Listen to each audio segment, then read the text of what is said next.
Hello friends, last time हमने 11th chapter के कुछ 20 जितने JEE नीट लेवल के क्वेश्चंस किए थे। चलो from today 21 read the question carefully.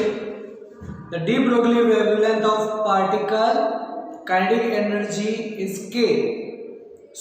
The de Broglie wavelength of particle of kinetic energy K is lambda. What will be the wavelength of particle of its kinetic energy is K upon 9. Then think about the relation between wavelength and kinetic energy. तो हमारे पास equation है, एक equation है lambda is equal to h upon p. Then we can say it is under root 2mk because kinetic energy in terms of wavelength is square by 2m. Then directly you can say lambda is equal to h upon under root 2mk. Then whenever kinetic energy is k, the wavelength is lambda. Now about kinetic energy k by 9, मतलब अगर हम wavelength lambda dash कर दे then it is under root 2mk upon 9. अब 9 तो उसका root 3 और वो जो है वो डिनोमिनेटर न्यूमरेटर में जाएगा, मतलब ये हो जाएगा 3 और h upon under root 2mk, that is lambda. Then the new wavelength we can say 3 lambda. Okay, चलो नंबर 22 क्या है? There are two sources of light, each emitting with a power of 200 watt. One emits X-ray of wavelength 2 nanometer and another visible light of 400 nanometer. Then ratio of the number of photons. देखो हमें number of photons का ratio चाहिए और उसमें भी first light x ray given है और दूसरी जो है वो विजिबल लाइट है, दोनों का पावर सेम दिया। We can say power means energy per unit time. Whenever power is same, energy is also same. Then directly energy compare करें, अगर हम बोल दें कि ये एक्स के लिए मतलब एक्सरे के लिए power energy is equal to energy for the visible light. Okay, चलो अब यहाँ पर एक्सरे के लिए अगर हम 1 कंसीडर करते हैं, अब याद रखो कि एक्सरे के लिए 1 कंसीडर किया है और विजिबल लाइट के लिए 2 कंसीडर किया है, तो एनर्जी पावर दोनों का सेम है, दोनों की कुछ वेवलेंथ डिफरेंट है। Then we know the equation of energy, it is NHC upon lambda. Then say as a n1 and lambda 1 is equal to NHC upon lambda. और अब हमें यहाँ पर रेशियो चाहिए एक्सरे और विजिबल के लिए, मतलब n1 upon n2. Then it is lambda 1 upon lambda 2. Okay. Then n1 upon n2, lambda 1 कितना? एक्सरे के लिए 2 नैनोमीटर मीन्स 2 into 10⁻⁹ और 400 nanometre, then 400 into 10⁻⁹, it is 1 upon 200. Then its ratio is 1:200. Okay, चलो number 23। Electrons used in an electron microscope are accelerated by a voltage of 25 kilowatt. If the voltage is increased to 100 kilowatt, then the de Broglie wavelength associated of the electron would क्या होगा? Increase होगी कि decrease होगी? If मतलब whenever we increase the voltage, what will be the change in the wavelength? Then wavelength की equation है ये हमारे पास, lambda is equal to h upon under root 2m k. तो k की एनर्जी पोटेंशियल के form में होती है eV। ओके, अब चार्ज मतलब इलेक्ट्रॉन ही दे रखा है, मास सेम होगा, मतलब वेवलेंथ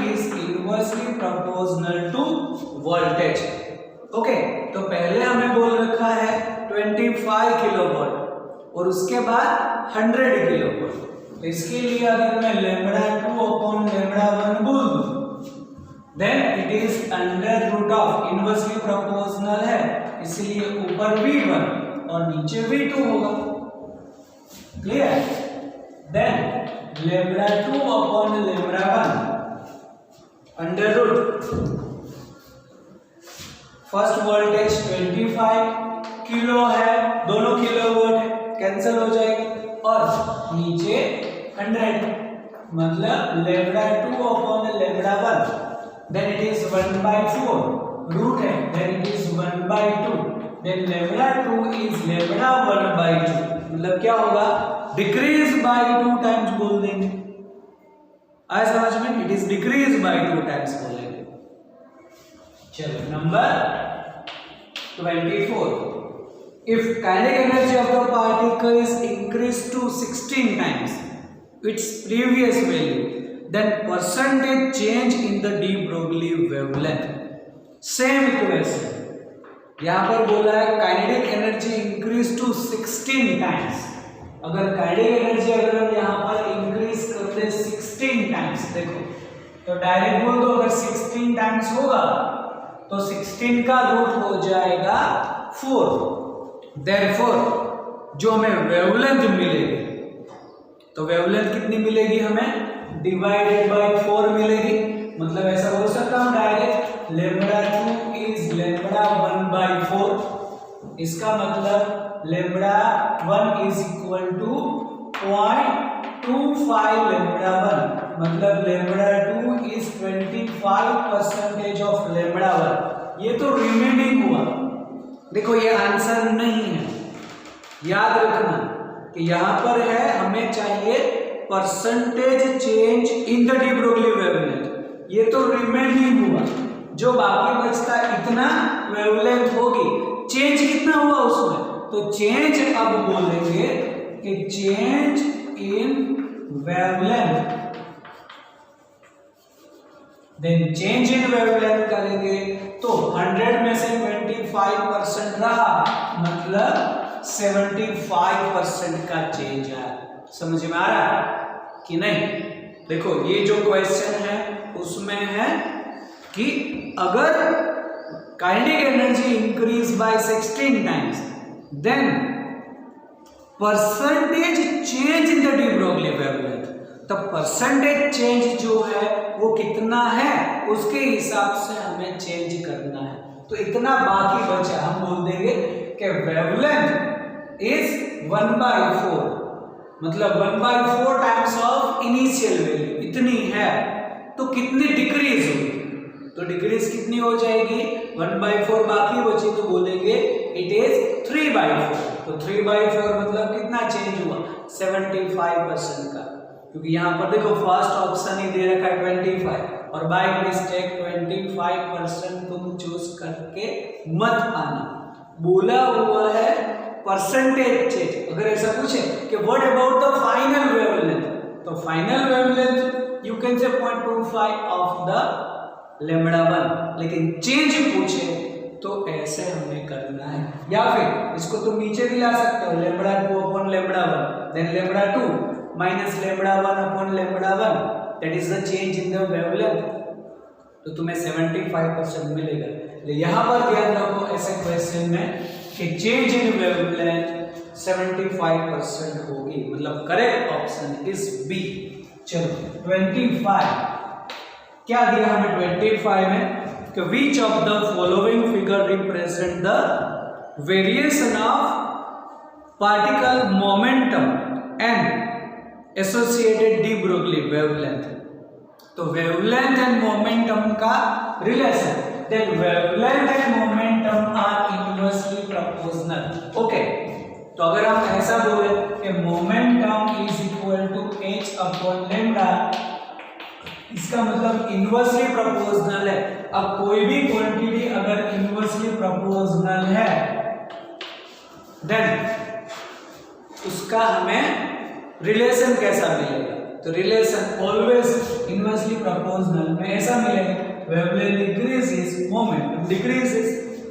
ओके, चलो नंबर 26, कि वेव एसोसिएटेड विथ मैटर, कि ऐसे जो भी वेव्स मैटर के साथ हो तो कौन सा नेचर होना चाहिए, कि व्हेन इट इज स्टेशनरी, अगर स्टेशनरी है मैटर, पार्टिकल स्टेशनरी है तो उसके साथ वेव एसोसिएट हो सकता है, नहीं, स्टेशनरी के साथ कभी नहीं होगा, because velocity is zero, velocity zero है तो उसकी वेवलेंथ इनफाइनाइट हो जाएगी, मतलब उसके साथ कोई भी वेव एसोसिएट नहीं हो सकता।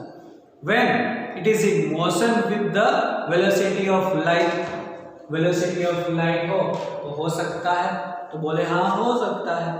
When it is in motion with any velocity, कोई भी वेलोसिटी होगी तो उसकी वेवलेंथ होगी, तो क्या हाँ हो सकती है। नेवर एसोसिएटेड विथ मैटर, वो तो पॉसिबल है नहीं, तो बी और सी में से कौन सा ऑप्शन ज्यादा वैलिड है। कैसा बोला है कि बी में when it is in motion with velocity of light, मतलब जब वेलोसिटी ऑफ लाइट हो तो ही उसके साथ एसोसिएट हो सकती है, कि कोई भी वेलोसिटी चले, तब बोल सकते हैं कि for any velocity wavelength associate हो सकती है, मतलब वेव एसोसिएट हो सकता है, तो एनी वेलोसिटी वाला ऑप्शन ज्यादा वैलिड है। देखो बी गलत नहीं है, लेकिन बी और सी में से भी हमें एक ही ऑप्शन चूज करना है। बी का मीनिंग ऐसा हुआ कि when it is in motion with velocity of light, मतलब whenever particle moves with only and only velocity of light, then and then the wave associated with this matter, ऐसा तो हो नहीं सकता, कोई भी वेलोसिटी चलेगी, कोई भी मतलब जीरो नहीं, एक्सेप्ट जीरो, बाकी कोई भी वेलोसिटी छोटी मोटी चले और स्पीड ऑफ लाइट भी चले, तो विथ एनी वेलोसिटी मतलब सी हमारे लिए ज्यादा वैलिड है। तो ऐसे जो भी क्वेश्चन है उसमें भी थोड़ा ध्यान से सोचो और फिर हमें कोई भी एक ही ऑप्शन चूज करना होता है ना। चलो नंबर 27, तो 27 के लिए क्या कि particle is drop from the height h, the de Broglie wavelength associated with the particle is proportional to. देखो पार्टिकल को ड्रॉप किया है फ्रॉम हाइट h और उसकी डी ब्रोगली वेवलेंथ हमें चाहिए, तो डी ब्रोगली वेवलेंथ जो है वो तो हम बोल सकते हैं कि h/p और h/mv। ओके, तो वेलोसिटी कितनी होगी कि whenever particle is drop from height h, तो ड्रॉप है इसके लिए बोल सकते हैं इनिशियल वेलोसिटी 0, तो फाइनल वेलोसिटी करनी है हमें, और h हाइट से ड्रॉप किया है, तो फॉर्मूला हमारे पास है कि d is equal to v square minus v not square upon 2a, है ना। तब यहां पर ये जो है वो v स्क्वायर अपॉन 2g कर दो अब, क्योंकि acceleration is the gravitational acceleration. तब जो d है वो हम हाइट h बोल देते हैं, it is v square upon 2g, then v is equal to under root 2gh, ये वेलोसिटी आ गई। तब यहां पर अगर हम वेवलेंथ के लिए कर दें then h upon 2 under root h upon m under root 2gh, then wavelength is inversely proportional to root h। अब इनवर्सली प्रोपोर्शनल है इसीलिए h अगर हम न्यूमरेटर में लिखें देन -1/2। ओके, चलो नंबर 28 क्या दिया हमें 28 में, क्वेश्चन तो दिया वो तो मुझे भी मालूम है, लेकिन पढ़ो क्वेश्चन क्या है। Number 28, an electron is moving with initial velocity v is equal to v naught I cap and the magnetic field b is equal to b naught j cap, then its de Broglie wavelength। तो देखो अब electron x direction में जा रहा है, इन्हें magnetic field y direction में, मतलब electron enters perpendicularly to the magnetic field. तो कोई भी particle, charge particle enter perpendicular to the magnetic field, it perform circular motion. ऐसा बोल सकते हैं कि here v is proposed to be. Then जो मोशन होगी वो कैसी होगी? सर्कुलर। वो तो हमने 4th चैप्टर में पढ़ रखा है कि whenever charge particle enters perpendicularly to the magnetic field, it's perform circular motion। अब जो सर्कुलर मोशन है तो उसके में उसकी डी ब्रोगली वेवलेंथ में क्या होगा? तो अब सर्कुलर मोशन है तो ड्यूरिंग सर्कुलर मोशन जो उसकी वेलोसिटी हम बोले तो वेलोसिटी स्पीड तो कांस्टेंट हो जाएगी। ओके, सिर्फ direction of velocity changes but its magnitude constant. Velocity constant है, सिर्फ डायरेक्शन चेंज होगी लेकिन वैल्यू तो उसकी कांस्टेंट। अगर वैल्यू कांस्टेंट है देन मास तो कांस्टेंट रहेगा, h कांस्टेंट है, then de Broglie wavelength remains constant, then v constant, then wavelength is also remains constant. Okay, चलो नेक्स्ट नंबर 29।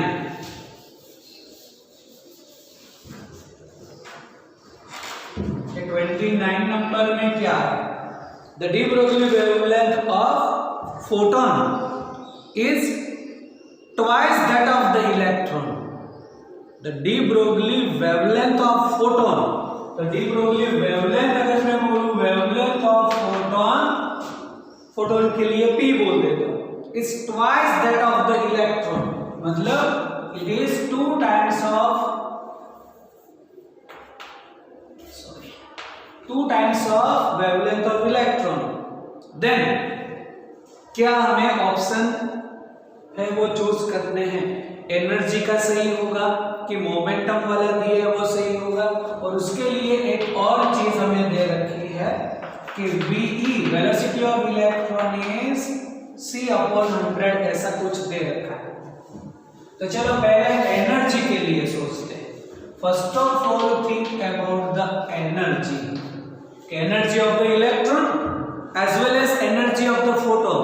तो देखो एनर्जी ऑफ इलेक्ट्रॉन, इलेक्ट्रॉन मतलब पार्टिकल, तो पार्टिकल की एनर्जी ऑलवेज काइनेटिक एनर्जी के terms में होती है। मतलब अगर मैं एनर्जी ऑफ इलेक्ट्रॉन के लिए सोचूं then it is half mv², otherwise square/2m। तो यहां पर चलो उसकी जो एनर्जी है उसको मैं ऐसे लिख देता हूं p²/2m। ओके, देन जो उसका मोमेंटम आएगा then p is equal to √2me। Okay, और यहां पर सॉरी हमें तो एनर्जी ही चाहिए, तब मोमेंटम को हम इसके दूसरे टर्म्स में लिखेंगे। तो देखो ये एनर्जी है, अब द p, तो p is equal to we can say h/λ। तो यहां पर आएगा h²/λ² इंटू 2m, लेकिन इलेक्ट्रॉन के लिए है देन λ e। ओके, चलो अब एनर्जी ऑफ फोटोन करते हैं। तो एनर्जी ऑफ द फोटोन किस टर्म्स में होती है? इन टर्म्स ऑफ फोटोन की एनर्जी होती है वो hc/λ। तो इट इज hc/λ। ओके, तो यहां पर अब अगर हम यहां hc/λ कर दें तो ये जो भी वेवलेंथ होगा वो फोटोन के लिए। ओके, और अगर यहां पर अब यहां पर hc/ moment wavelength of photon is twice of electron, तो यहां पर मैं 2λe कर दूं। और फिर अगर रेशियो लेंगे तो ऐसा कोई ऑप्शन हमें मिलता नहीं है। ओके, ऐसा अगर रेशियो लोगे तो कोई ऑप्शन यहाँ पर मैच नहीं हो रहा। फिर अब जो भी हमें मोमेंटम का दे रखा है, क्योंकि दूसरा जो दो ऑप्शन है वो मोमेंटम से रिलेटेड है, तो जो मोमेंटम है तो मोमेंटम हम क्या बोल सकते हैं, m इंटू वी। तो अगर हम लिखें momentum, then momentum p is equal to m into v, v electron के लिए, तो ऐसा बोल सकते हैं हम कि m ये जो v है वो c/100 है, ओके। और यहां पर जो मास होगा वो भी इलेक्ट्रॉन का है, then what we can say Pe upon MEc is equal to, इसको यहां पर नीचे ला देते हैं, इट इज 1/100, तो 1/100 वी कैन से 10⁻², तो ये ऑप्शन मैच हो जाता है। तो ऐसे जो भी है उसमें हमें एनर्जी भी देखनी है और फिर उसके साथ साथ उसका मोमेंटम भी देखना है। तो एनर्जी की इक्वेशन पार्टिकल के लिए 12mv² या p²/2m कर दो, तो यहाँ मास ऑफ इलेक्ट्रॉन है तो मास ऑफ इलेक्ट्रॉन भी लिख सकते हो तुम, फोटोन की एनर्जी होती है hc/λ। फिर ऑप्शन मैच करना है, ओके। चलो number 30, two particles A1 and A2 of masses m1 and m2, और अगर हम पार्टिकल A1 और A2 के लिए बोले तो जिसका मास m1 and m2 given as m1 greater than m2 then have same de Broglie wavelength, then क्या हो सकता है इसमें, तो सेम डी ब्रोगली वेवलेंथ, अगर डी ब्रोगली वेवलेंथ सेम है तो lambda is equal to h/p होता है। Whenever λ1 is equal to λ2 we can say p1 is equal to p2, मतलब मोमेंटम सेम होगा। तो फर्स्ट ऑप्शन देखो देयर मोमेंट आर सेम, लेकिन फर्स्ट ऑप्शन देख के खुश नहीं हो जाना, एक और पढ़ो, there energy are also same, तो एनर्जी सेम हो सकती है कि नहीं। तो एनर्जी की इक्वेशन है हमारे पास E मतलब kinetic energy p²/2m, momentum same है, मास अलग अलग है तो एनर्जी डिफरेंट आएगी, है ना, तो एनर्जी उसकी सेम नहीं होगी। अब कैसे बोल सकते हैं कि ये E1 और दूसरे के लिए E2, therefore energy is inversely proportional to the mass, जिसका मास ज्यादा उसकी एनर्जी कम, इसका मतलब इसकी एनर्जी कम होगी, इसकी एनर्जी हायर होगी। Then energy of A1 is less than the energy of A2, तो ये भी ऑप्शन सही है। और लास्ट ऑप्शन देखो A and C दोनों है, कभी भी कोई भी ऑप्शन देखो, चार ऑप्शन पढ़ो उसमें clearly, just read it out all options, then judgment your answer, then write your answer। पहला ही है मोमेंटम सेम और टिक करके आ जाओगे तो गलत हो जाएगा, because C is also correct, और लास्ट ऑप्शन है A and C बोथ, तो यहाँ पर मोमेंटम भी सेम है और energy of A1 is less then A2, okay. तो यहाँ तक तुम्हें कर देना है।